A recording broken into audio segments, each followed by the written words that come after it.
All right, so welcome everyone to the first ever joint BPW Florida LO Happy Hour. We are here to celebrate 100 years of women and the vote. We have a lot of great speakers lined up for us. It's going to be a great time.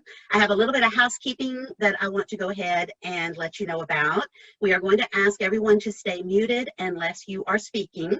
When the speakers are called upon to speak, they can unmute themselves, and then when you are finished speaking, please put yourself back on mute. If you have questions while someone is speaking or while the program is going on, please put them in the chat, and we will get to them in a Q&A session or at the end if there is time, and if not, we will follow up on questions afterwards.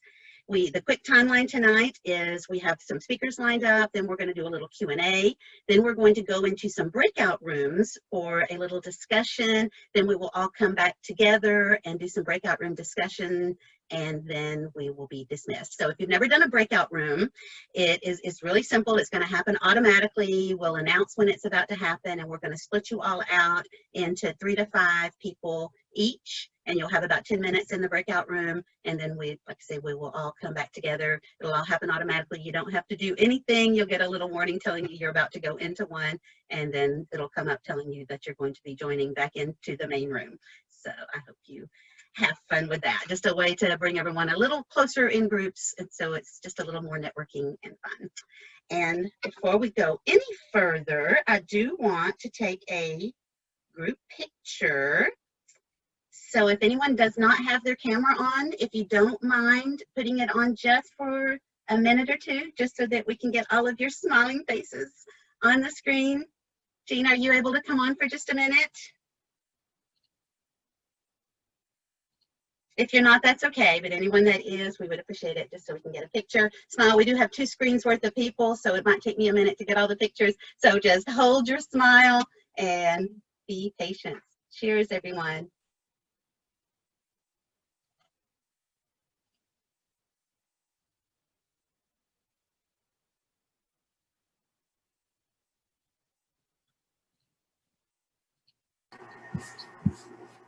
All right, thank you so much. So now I would like to introduce our first speaker of the evening, and it is Jerri McCandless. Many of you probably know her. She is currently the president-elect for BPW Florida. So Jerri, take it away. You have the floor. Wonderful. Thank you, Susie, and for that exciting introduction to our fantastically planned evening for this evening. And that's how I want to start out, is by telling you that you'll hear more from our speakers shortly about the purpose of tonight, which is to celebrate the history of honoring 100 years of American women's right to vote. But tonight is also history in the making, as Susie mentioned earlier, because our BPW organization, this is the first joint virtual event where our whole entire state is invited to join us, combining our annual happy hour celebration of Equality Day with that BPW Gold Coast does every year, and then adding the technological savvy of the Upper Keys BPW in order to conduct this virtually. And just because, I think we were talking in discussion earlier, just because the pandemic brought by COVID requires us to be distanced, it certainly doesn't mean that we can't be social, right? So let me just explain, you all might have noticed when you registered about a bit of a fundraiser that was going on. And while this is a free event, we wanted to thank those of you who made a donation to the BPW Florida Education Foundation when you registered. The Education Foundation is a separate fundraising entity of our state organization. Your donations help to make available to young women an opportunity to pursue higher learning through housing scholarships.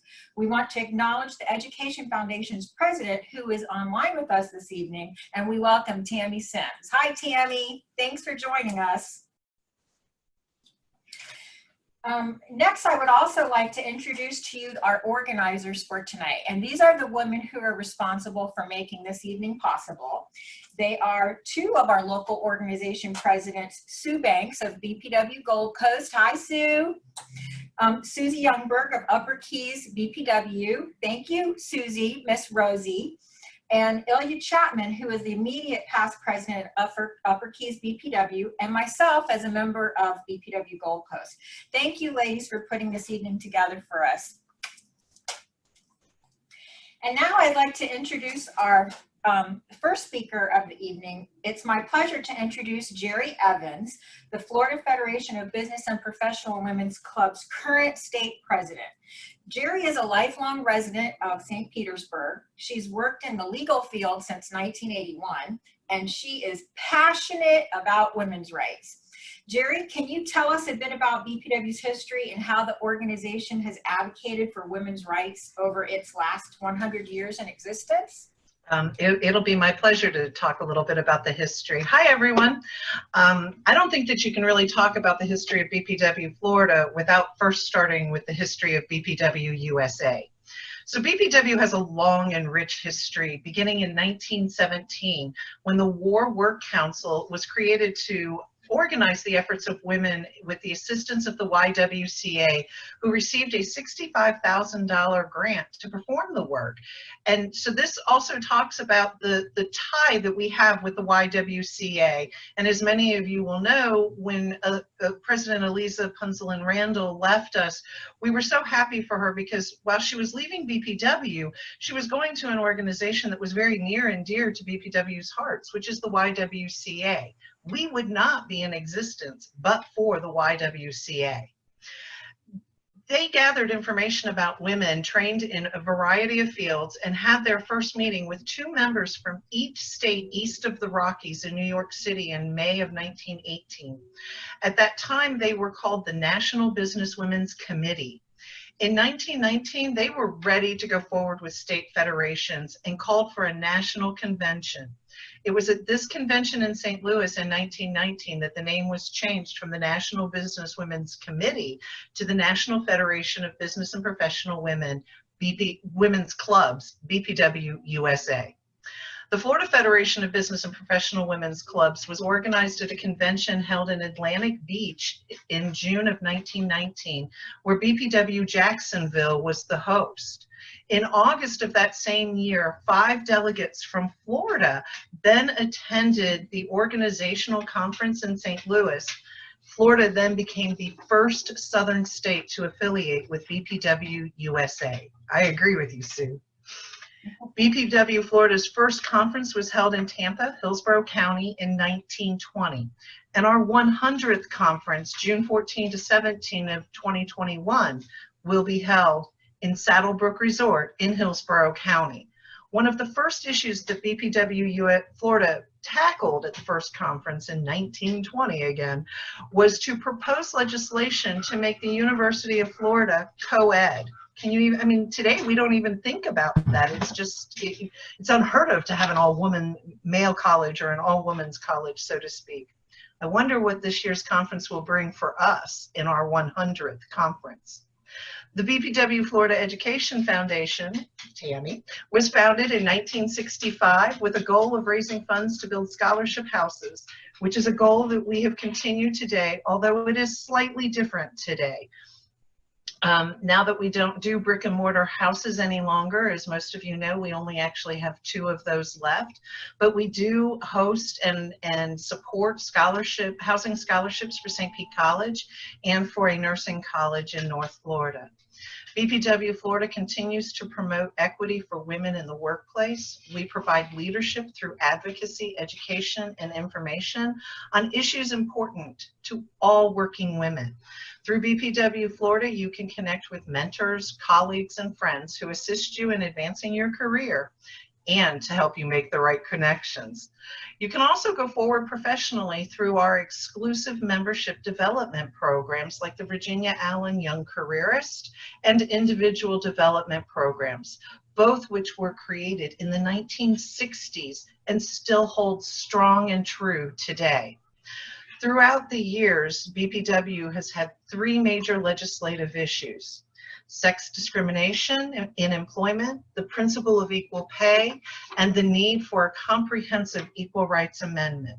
While here in BPW, Florida, we've added a safe workplace and the environment to the original three, we still have those original three at our forefront of our advocacy and lobbying to state and local politicians. As we're here this evening in honor of the women's suffrage movement, we should also note that Mary Stuart, who wrote the Collect in 1904, worked for women's suffrage nationally and attended the first BPW USA meeting in St. Louis in 1919, and she became its first corresponding secretary. The Collect was written as a prayer to instill a sense of unity among women working together. We continue to say the Collect for much of the same reasons today. So I really want to thank all of you for participating tonight, and don't forget to go vote. Thank you.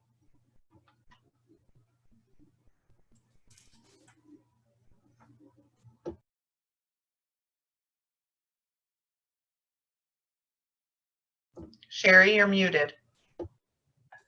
There you go. Thank you, Jerri, for your introduction. That was most interesting. And because we're recording this, we can keep that for use in the future. So thank you so much. It is my distinct privilege to introduce our speaker for tonight's historical celebration, Nancy Hurlbert. Nancy is a past national president of BPW USA, having served in 2004-2005. Nancy was also BPW Florida's president from 1996 to 1997. Nancy has a long history of advocating for women's rights. If you have not already done so, I encourage you to read her complete bio using the link contained within the invite for tonight's event. Nancy, can you tell us about the significance and history of what it took for women to be granted the right to vote and to be written into the Constitution of the United States on this very date 100 years ago? Thank you, Sherry, and it's my pleasure to be here this evening. And I'm going to talk about a little bit of the history of the Women's Equality Day, and then to bring you up to date on where we are today. The fight for equality in this country started at its founding. In a letter dated March the 31st, 1776, Abigail Adams wrote to her husband, John Adams, who was away at the Continental Congress, and she said, and I quote, I'm going to read this, "I long to hear that you have declared an independency. And by the way, in the new code of laws, which I suppose it will be necessary for you to make, I desire you to remember the ladies and be more generous and favorable to them than your ancestors. Do not put such unlimited power in the hands of husbands. Remember, all men will be tyrants if they could. If particular care and attention is not paid to the ladies, we are determined to foment a rebellion and will not hold ourselves bound by any laws in which we have no voice or representation." Unquote. Quite feisty for 1776. And yet the Continental Congress determined only white land-owning males, some 10 to 15% of the population, would have a say in governing this country. The campaign for women's suffrage began in earnest in the decades before the Civil War. During the 1820s and the 1830s, most states extended the franchise to all white men, regardless of how much money or property they had. So in July of 1848, more than 300 women and men assembled in Seneca Falls, New York, for the first National Women's Rights Convention. At this meeting, Elizabeth Cady Stanton read her now famous Declaration of Sentiments, protesting women's inferior legal status and listing 11 resolutions for the moral, economic, and political equality of women. And the most radical of that was the demand for women's vote. During the 1850s, the women's rights movement gathered steam, but lost momentum when the Civil War began. Almost immediately after the war ended, the 14th and 15th Amendments to the Constitution raised familiar questions about suffrage and citizenship. The 14th Amendment, ratified in 1868, extended the Constitution protection to all citizens, and then defined in Section 2 of that amendment that all citizens meant male. The 15th Amendment, ratified in 1870, guaranteed Black men the right to vote. In the early 20th century, two suffrage factions emerged centered around this 15th Amendment. Some women's suffrage advocates refused to support the 15th Amendment and allied themselves with the racist Southerners who argued that white women's votes could be used to neutralize those cast by African American males. Let me see where I am. In 1869, this faction formed a group called NASA, NWSA, the National Woman Suffrage Association, and began the fight for universal suffrage through Congress. Another faction argued that it was unfair to endanger the Black enfranchisement by tying it to the less popular campaign for women's suffrage. This pro-15th Amendment faction formed a group called AWSA, AWSA, the American Women's Suffrage Association, and fought for franchise state by state. Meanwhile, the states out west thought that there might be a way to entice settlers west if they granted women the right to vote. So Wyoming was the first state to give women the right in 1869, followed by Utah in 1870, Colorado, and others, totaling 20 states giving women the right to vote before the 19th Amendment. And then once again, a war set us back a little bit. World War I slowed the suffragist campaign, but helped them advance their argument nonetheless. Women's work on behalf of the war effort, AKA Rosie the Riveter, proved that women were just as patriotic and deserving of citizenship as men.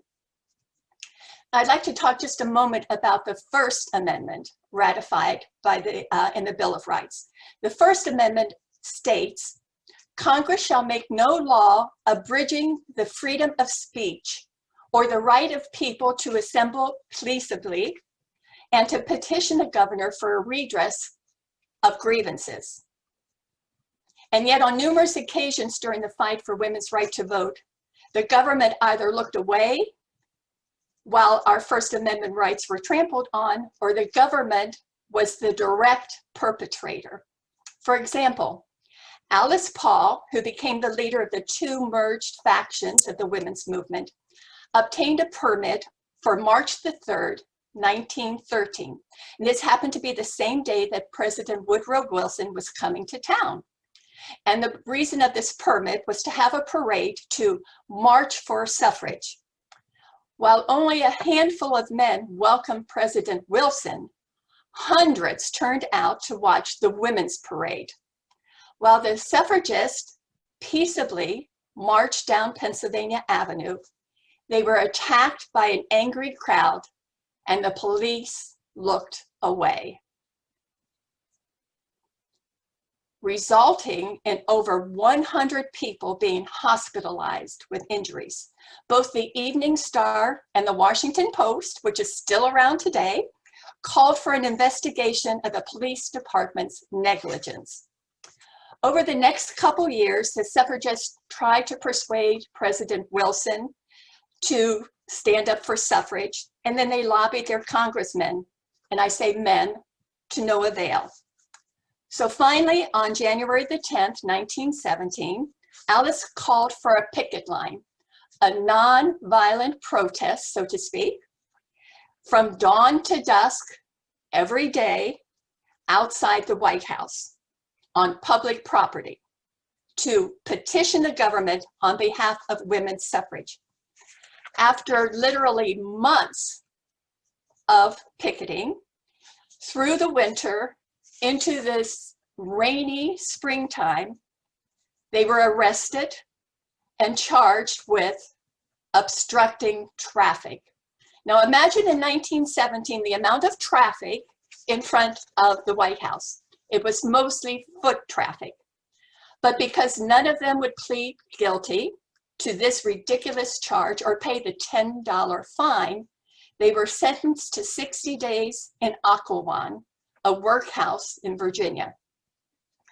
I have a wonderful, if you have never read or watched this CD, The Iron-Jawed Angels, it details explicitly the torture that women underwent while they were in Occoquan prison. When they refused to eat the infested slop that they were given, the women called for a hunger strike. And the people in charge decided that the hunger strike could not be tolerated. So the women were strapped into chairs. Their mouths were clamped open, and they were force-fed through tubes through their mouth into their stomach. One of the 11 original suffragists imprisoned, Emily Layton, who just happened to be the wife of a senator, Thomas Layton, exited her 60-day sentence 25 pounds lighter and anemic, and her treatment in prison swayed her husband to the suffrage camp. Prior to that, he opposed suffrage. And need we talk about the value of one vote? The final vote on suffrage was passed by one vote in the Tennessee State House. Those assembled in the State House who were against suffrage wore a red rose, and those that were for suffrage wore a yellow rose. 25-year-old state senator Harry Byrne tore off his red rose and attached a yellow rose when he received a note on the Senate floor from his mother that said, "Hooray, and vote for suffrage." So mothers have a lot of influence on young men. Senator Byrne cast the final vote for suffrage on August the 18th, 1920, and the amendment was certified a week later on August the 26th, 1920. So why are we here this evening? We're here to celebrate Women's Equality Day, which was first introduced into Congress in 1971 by Bella Abzug from New York. And it designated August the 26th as Women's Equality Day and instructed, and I quote, "The President is authorized and requested to issue a proclamation annually in commemoration of the day in 1920 on which the women of America finally won the right to vote." The first president to issue a proclamation for Women's Equality Day was Richard Nixon in 1972. Where was Florida during all this time? Well, Florida was just completing its 8-week legislative session when this came up. They had a chance to become the very first state to ratify the 19th Amendment. And yet the legislature adjourned without even considering it. Before the legislature could meet again in 1920, the amendment was ratified. Through its delay, Florida became the only state that didn't vote for the amendment one way or the other. In many cases, though, the argument against the amendment here in Florida had nothing to do with gender. It had to do with race. Both Black and white women would be allowed to vote if the amendment became a law. And I quote, "In our state at present, our elections are participated in almost exclusively by white men, and the Negro is not a factor in the selection of our public officials," said Polk County Senator Park Trammell. Quote, "I am opposed to any proposition which would possibly invite greater and more extensive participation in our election on the part of the Negro population."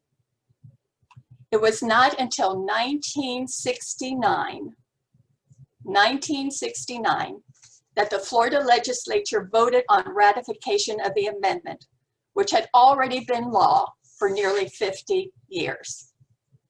So where are we today? Well, thanks to many anti-discrimination bills that have passed over the last many, many decades, we've made great strides. bills like the Equal Pay Act of 1964, affirmative action opportunities that expanded access to government contracts, Title IX, reproductive laws, all helped women progress towards equality. More than 11.6 million firms are owned by women today, employing nearly 9 million people and generating, and this is impressive, $1.7 trillion in sales. In the 11.6 million firms that are owned by women, 5.4 million are owned by women of color. 4.2% of all women-owned firms have revenues of $1 million or more. And a record this year, a record 37 Fortune 500 firms are led by women. 20 years ago, it was 2. But this 37 is only 7.4% of Fortune 500 firms being led by women. And only 7 women-run Fortune 100 firms are run by women. And not one of the 500 firms has a Black woman at the helm. So to conclude, I found just 2 weeks ago, August the 12th, 2020, Reader's Digest published an article called 16 Ways Women Still Aren't Equal to Men. 1, equal pay. White women still earn approximately 82 cents to a white man's dollar. Black women 62 cents, Native American women 57 cents, and Latinas 52 cents. The pink tax exists. Viagra isn't taxed, but tampons are. A Rogaine product for women is 40% more expensive than Rogaine for men. And even in Walgreens and CVS, when you go through the deodorant aisles, you'll find that deodorants with the exact ingredients that women's deodorant is more expensive than men. In Congress, women comprise 24%, 105 women in the US House. And in the US Senate, 26%. Men are more likely to receive higher salaries and raises, mainly due to women's ineffective negotiating when they first start working and throughout their lifetimes. Women are less likely to be promoted, and this article goes on to say that women, when they see postings for promotions, they look at the requirements and they feel they have to meet 100% of those requirements, whereas men will look at it and if they meet 50%, they'll apply. So that's the inequality there. We said women run only 37 of the Fortune 500 companies. Women do 16 hours of household chores per week, whereas men do only 6 hours. And I'm sure some of you will even argue with that.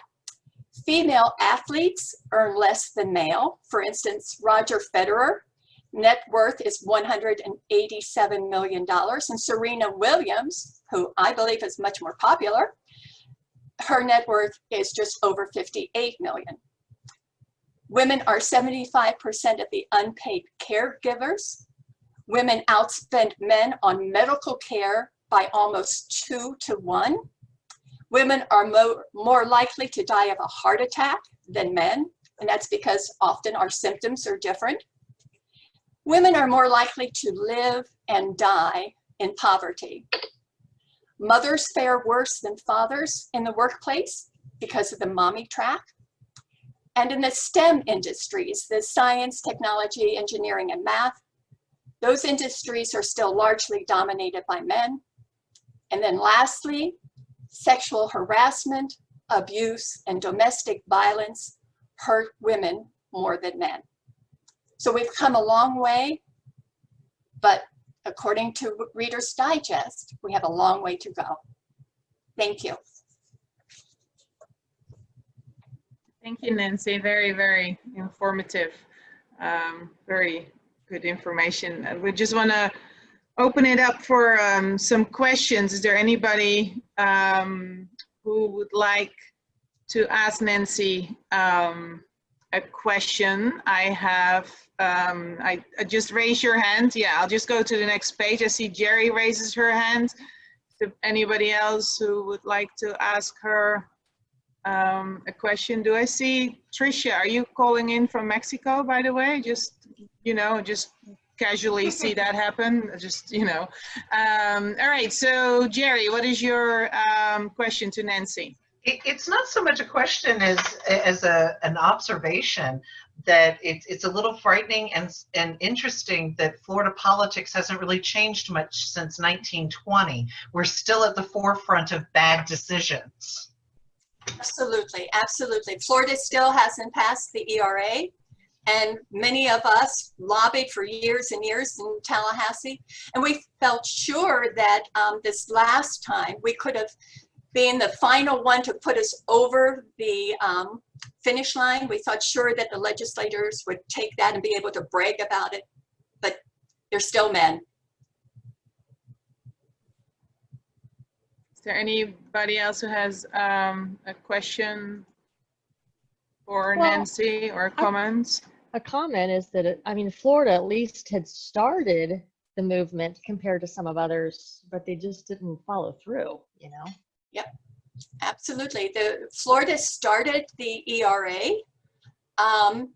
and the Republican women were really pushing it at that time. And then we had the appearance of Phyllis Schlafly, who came in and said all these things, you know, that there'll be single-sex bathrooms and all of these things. Well, a lot of the things that she was frightening women and men at the time proved to be something that we live with today. You know, what airplane doesn't have a unisex bathroom and things like that. So we suffered greatly under Phyllis Schlafly, and the woman is still alive today and still spewing her hate of women's equality.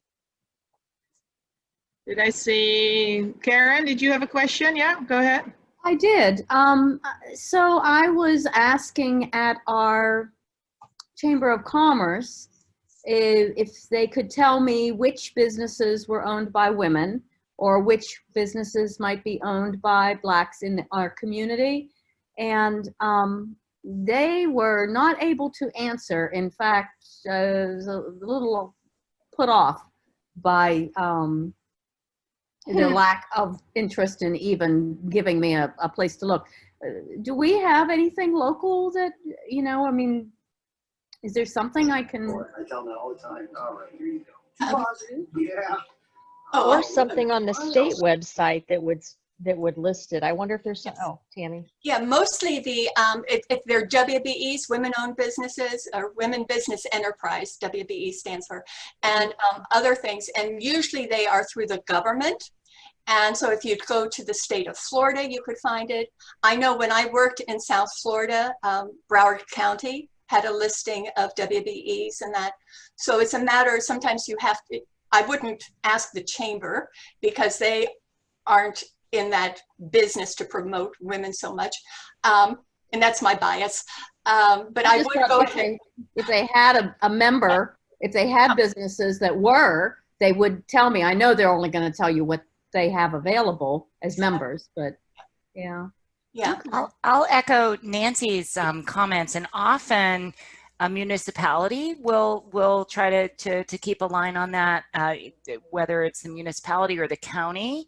But they often are the ones that are administering the programs that that are available for female, minority-owned, that sort of thing, and they have a better grasp on that. But remember that that information is all voluntary, Right. Provided by the person who is starting the business, and so there's a little bit of subjectivity to that. Nancy, it's so good to see you. I know, it's good to see you too, Tammy. Yeah, as Tammy said, often the WBEs and the BBEs and that came about through affirmative action back in, what was that, maybe the early 90s, maybe the 80s. And those were mostly administered by government contracts and that. So it was an opportunity that they set goals for women and minorities to be able to start expanding business or to get into business. So it was a affirmative action program initially, and then after affirmative action fell out of favor, then it's voluntary to be able to keep those lists for you to look at. Okay. Thank you. Are there any more questions? Because I'm looking at the clock. We're perfectly on time. I know Susie is looking at there. Is there anybody else who would like to ask a question? I'm just curious on how we can still do more for the future. Nancy, is there a quick, like, what should we be doing as a women's group and what can we still do? Because, I mean, we talk about it and look at the history, but what are really our options which would make an impact for the future? Vote, vote, vote. And until we have more than 24% in Congress, until women have more say in how things are conducted, things aren't going to change much.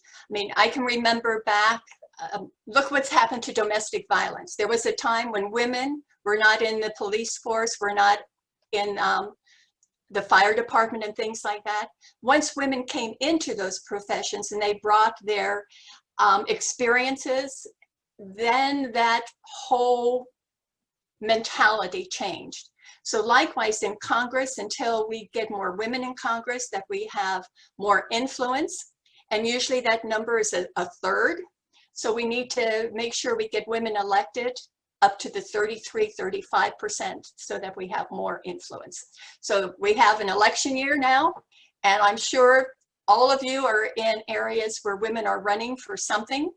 And you know, we say it's not good enough just to elect somebody to Congress. We need to build a bench, so it goes from Congress, and we say we vote all down ballot and make sure that we get women in the pipeline so that they can go from municipal elections into county commission, school board, state legislature, and then the Congress. And until that happens, we're not going to see much change, I'm afraid. Yeah. One quick last question. I think Helen, you had your hand raised, and I'm afraid that will be our questions for now. Hello.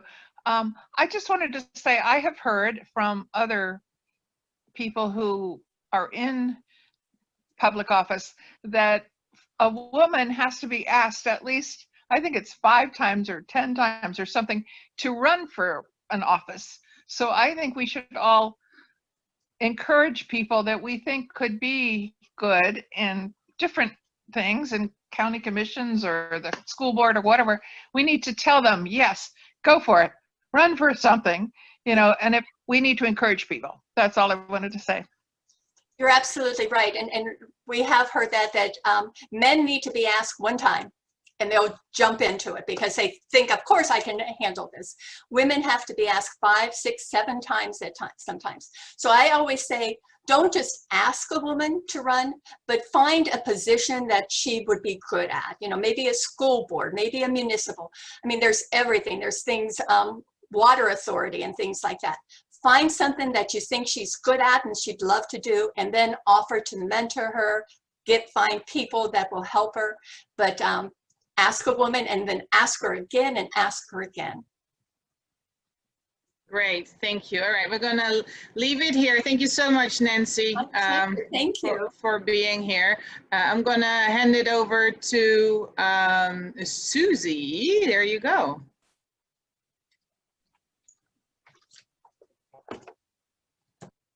All right, thank you. Thank you so much, Nancy. That was such great information and good questions. So now we are going to move into a different part of the evening. We are going to break out into breakout rooms. As I mentioned earlier, it's going to happen automatically. There's nothing you are going to have to do. We're going to have 3 to 5 people in each room. So once you get into your room, we would like for you to all introduce yourselves just very quickly. You're only going to have, I think we're going to have about 8 minutes now in the rooms.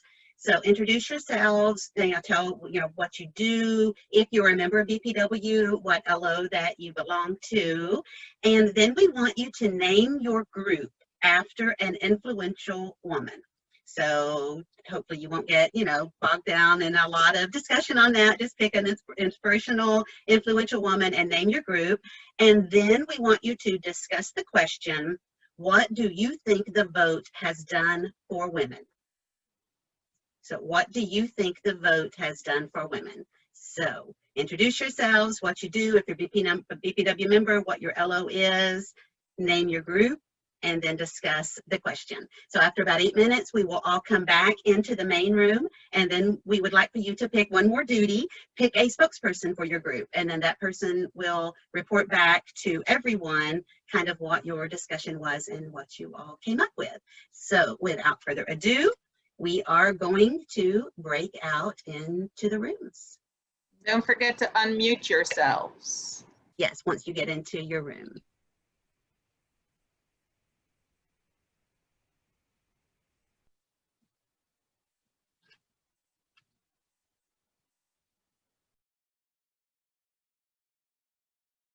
Susie is. Did we I am lose? here. We are there back. she is.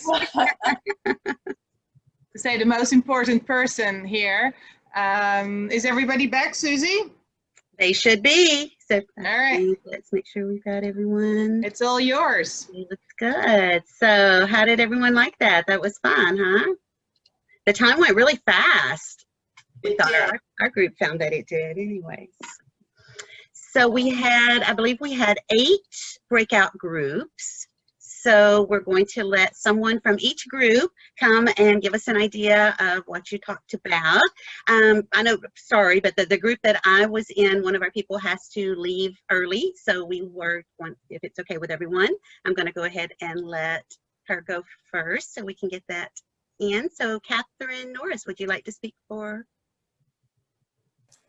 Yes, hi, I'm Catherine Norris, and I work for the Congresswoman, Debbie Mucarsel-Powell, and our group, yay!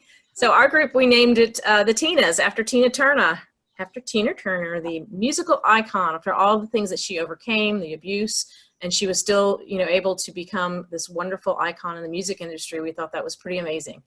And then we talked about voting and what it's done for us as women. It's given us a voice, and it's actually helped us shape laws. Like I thought about the sexual harassment laws and things like that that companies have. Like it's helped us be more involved with shaping the laws in our country, and keep doing it, keep voting, and run for office, everybody. Thank you. Great, thank you. All right, so breakout room. Sorry, it didn't let me keep my list of the breakout rooms, so I don't know who was in them. So who would like to speak for the next breakout room? I'll go for our breakout session. I have no idea which number that I am or whatnot. I'm Tammy Sims, and so we forgot to name ourselves. We were having a good time introducing ourselves, but we did talk about the impact of women voting, and one of the things that we said was that we talk about things with each other, right? We talk about what's important. We talk about the things that drill down. We understand that who you elect on one position also impacts appointments and policy and all those things that are going to be underlying. So it's not so much about picking a person, and it's also about not, as Nancy said, yes, we need to encourage women to run. And to vote for them, but if they're good candidates, if they're qualified and they support the same positions, then yes. But basically, we feel as though women tend to educate themselves better. At least we women tend to educate ourselves better on casting the votes to make a big difference. And otherwise, we just had a really good time. Thank you, Tammy. That's great. I think Heather Graham had her hand up. I did, but I was trying to chat that we forgot to nominate a spokesperson. So I guess it's you. Well, I guess it is, because now I raised my hand to try to. So is there no way to chat at this level? Can we not chat? Is the chat disabled for everybody? Yeah, okay. I was just curious about that, because so our group we kind of all agreed that the right to vote, I'll start with that, gave us a platform and gave us a starting place, but we're you know, we still need a lot more. It gave us a place to begin, but we have a lot more work to go. And I had suggested Hedy Lamarr because I'd recently read the book, The Only Woman in the Room, a biography about her, and she was an amazing woman who hardly anyone knows about. Well, they know about her because of her beauty in the films, but they don't know about what she did behind the scenes, which was essentially develop the idea for the technology for our cell phones. And I won't, you know, get into more of that. But the Navy basically, you know, did this to her because she was a woman. And so that's why we don't know anything about her. And I'm done. Thank you. This was fun. I loved it. Great, very nice. So I think we have time for maybe one more. Someone else want to talk about what's your group? Susie, this is Sheila. Hey, Sheila. Hi. I was selected as spokesperson for my group. We had a good time also. The person we named, we didn't actually name the group, but the woman we selected was Grace Hopper, who's a pioneer in the field of computer science. I had the opportunity to meet her, and my husband worked with her. So it's really nice to be able to meet somebody that is that well known. Three of us were probably on the more mature side, and so we spent a lot of time talking about how the right to vote has caused legislation to be passed, because issues that were important to women, like equal pay, equal credit, that didn't exist before the mid-60s, actually got passed once there were enough women to have an impact on the legislation that was passed. That doesn't mean that we're done, but at least we've made some progress. So that's where we ended up. Very nice. If you have time for our group, group ahead, 3, Jerri. we actually came up with a name. We named ourselves Sojourner Truth, as an abolitionist and women's rights activist for her entire life. We thought it kind of suited the day. And we actually had somebody running for office. So Annalisa, congratulations. And, you know, my thoughts and prayers are with you, and we hope you have a successful campaign. But we talked about how getting the vote gave us more information about the issues and what was out there and what the men were already talking about, and that it gave us something to fight for.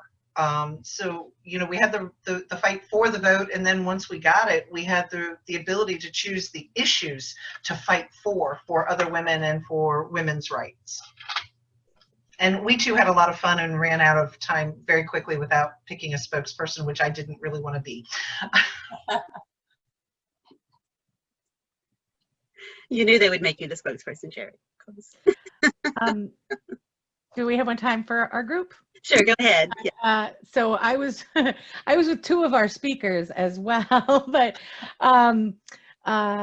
we named our group Michelle Obama because Kathy just finished reading Becoming, and we're all just like fangirls, and for so many reasons. But also, we talked about how, although we as white women have had the vote for 100 years, I think it sometimes helps identify who our allies are, as we know what the struggle was for us to get the vote, helping other groups, Indigenous people, African Americans, and other disenfranchised minorities to get the vote.